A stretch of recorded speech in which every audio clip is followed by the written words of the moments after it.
It was an important win, difficult game, because Werder played a good game, above all the second half, above all at the end. I think that for 60 minutes we were in good balance, and after that, when we conceded a goal, we lost our idea of football. We just think to defend, but it was difficult. But at the end, as I said, the victory was really important. I think that we were not compact as we were in the first half.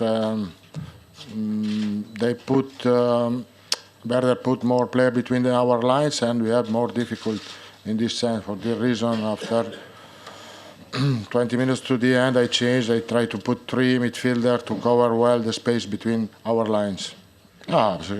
Psychologically, we were a little bit afraid, worried, because we wanted to win. And as I said, when you are only 1 goal up at the end, you have to sacrifice. And I think we sacrificed. The last minute, we controlled well the game.